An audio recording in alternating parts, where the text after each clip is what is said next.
Èyí ni ètò Iri Owuro, níbi tí a ti ń yiri ọ̀rọ̀ Ọlọ́run wò láti lè dàgbà sókè nínú ẹ̀mí àti fún ìtọ́ni bí a ti ń jáde lọ lójoojúmọ́.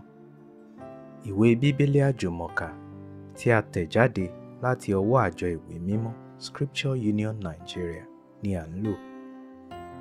Bíbélì kíkà wa ní òwúrọ̀ yìí ni a ó rí nínú ìwé Àìsáyà orí 41 ẹsẹ̀ 17 títí dé 29.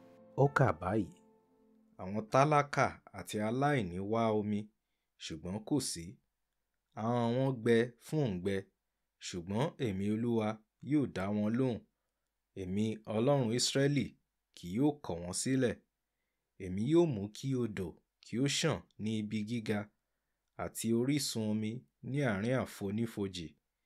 Èmi yóò sọ àṣálẹ́ di adágún omi àti ilẹ̀ tí ó gbẹ gidigidi di orísun omi. Èmi yóò fi sínú àṣálẹ́ igi kedari àti kasia, maritili àti olifi.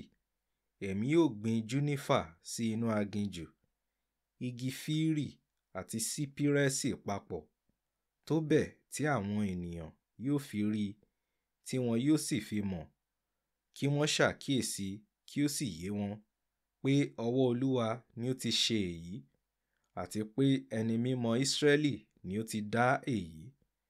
Mú ẹjọ́ wá, ni Olúwa wí. Tẹ́ àwọn àwíjàre rẹ sílẹ̀, ni ọba Jákọ́bù wí. Mú àwọn ère òrìṣà rẹ wọlé láti sọ fún wa ohun tí yóò ṣẹlẹ̀. Sọ fún wa ohun tí àwọn nǹkan àtijọ́ jẹ́, kí àwa lè ṣe àgbéyẹ̀wò wọn, kí àwa sì mọ àbájáde wọn ní ìparí. Tàbí kí o sọ fún wa ohun tí ó ń bọ̀ wá.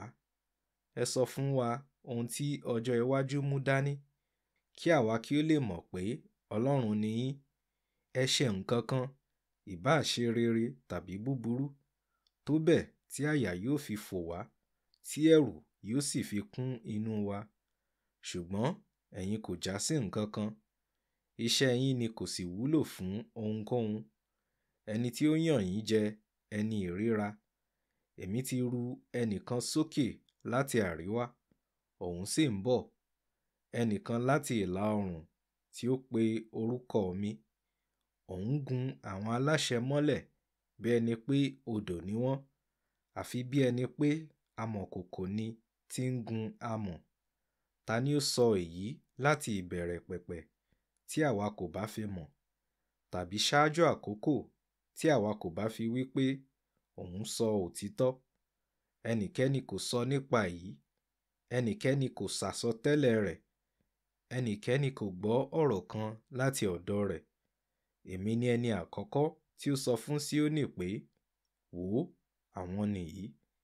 Mo fún Jerúsálẹ́mù ní ìránṣẹ́ ìró ìròyìn ayọ̀ kan. Èmi wò, ṣùgbọ́n kò sí ẹnìkan. Kò sí ẹnìkan nínú wọn tí ó lè mú ìmọ̀ràn wá. Kò sí ẹnìkan tí ó lè dáhùn nígbà tí mo bi wọ́n. Kíyèsí, irọ́ ni gbogbo wọn. Gbogbo èṣe wọn já sí asán. Àwọn ère wọn kò ṣeé kóyà fún afẹ́fẹ́ àti dàrúdàpọ̀.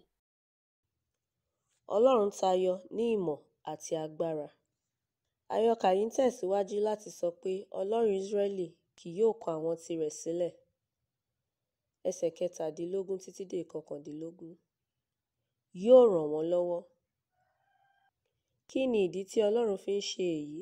Ẹsẹ̀ 20. Dájúdájú, Olúwa Ọlọ́run, ẹni mímọ́ nìkan ni ó tọ́, tí ó sì lè gbèjà àwọn ènìyàn rẹ̀.